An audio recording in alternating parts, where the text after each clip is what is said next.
Hi children, welcome back to social science class.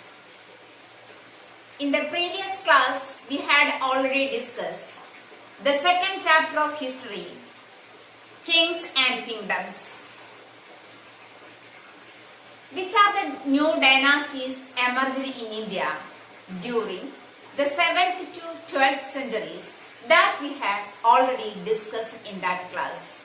Now let us move on to warfare for wealth.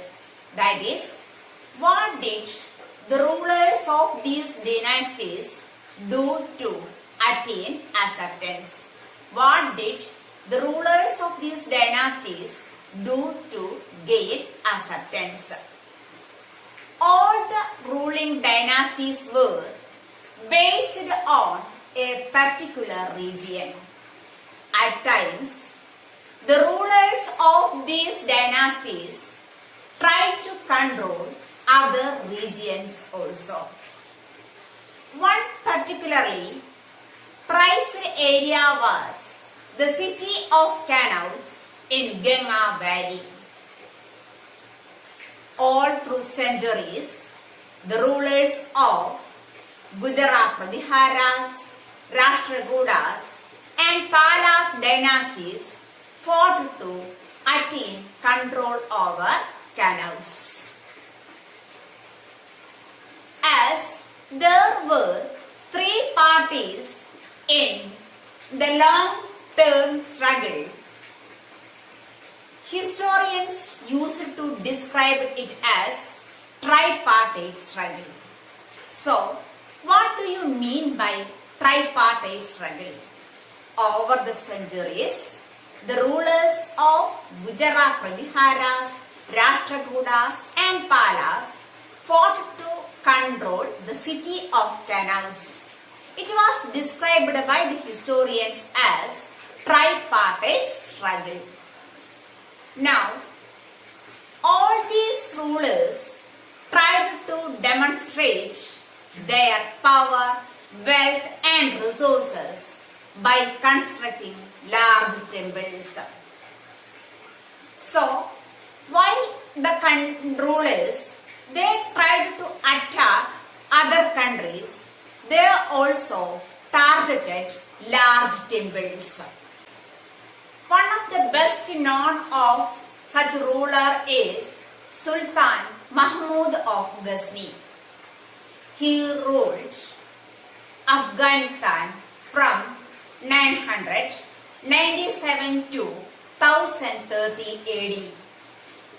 He extended his control over parts of Central Asia, Iran and northwestern parts of the subcontinent. He raided almost all the subcontinent every year, but his main targets were temples, especially Somnath in Gujarat. When we attacked the temples, he wanted to know about the people he conquered. So he entrusted a scholar named Al-Biruni to write an account of the people he conquered. His Arabic work, known as Al-Hind, which contained the history of the people that he conquered. One of the other rulers who attacked other countries were Chahmanas. They were also known as Chauhans. They controlled over the regions around Delhi and Ajmer. The best known Chahmana ruler was Prithviraj III. The best known Chahmana ruler was Prithviraj III. Prithviraj III defeated Afghan ruler Muhammad Ghori in 1191 AD. Now, let us move on to a closer look the Cholas. How did the Cholas rise to power? A minor chiefly family known as Muttaraya held power in Kaveri Delta. A minor chiefly family known as Muttaraya held power in Kaveri Delta. Actually, they were subordinate to the Pallavas of Kanchipuram. They were subordinate to the Pallavas of Kanchipuram. Vijayalaya, who belonged to ancient chiefly family of the Cholas from Urayu. This Vijayalaya captured the Kaveri Delta from this Muttaraya and established Chola dynasty. In the later half of the 9th century, this Vijayalaya captured Kaveri Delta from the Muttaraya and established Chola Empire. Then he constructed a beautiful town at Tanjavur. Later, it became the capital of Chola dynasty. The successors of this Vijayalaya were great conquerors. So, it extended the prosperity of the Chola Empire in future. The best known Chola rulers were Rajaraja I and his son Rajendra I.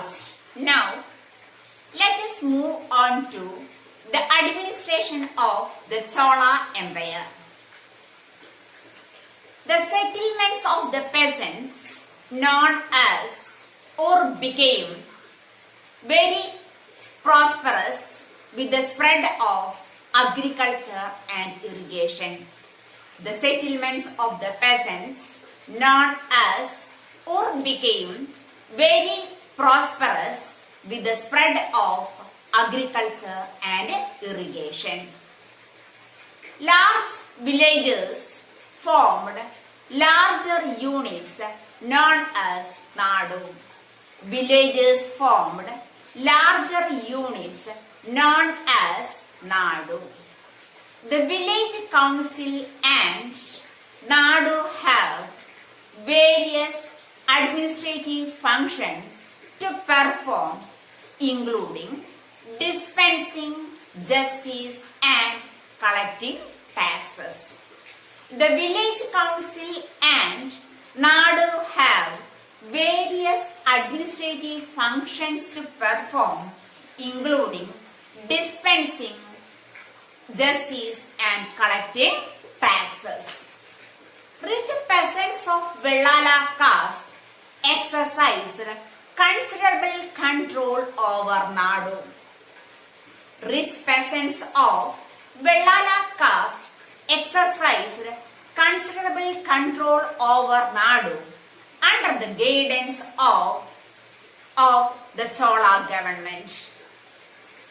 Brahmanas of Chola period often received land grants known as Brahmadeya. Brahmanas often received land grants known as Brahmadeya. And the work of the Brahmadeya was looked after by the Sabha or assembly of rich Brahmana landlords. The work of this Brahmadeya was looked after by the assembly or Sabha of rich Brahman landlords. All these about the chapter. So, we have discussed about how did the rulers gain to do for acceptance of power, and also discussed about the Chola Empire and its administrative policies.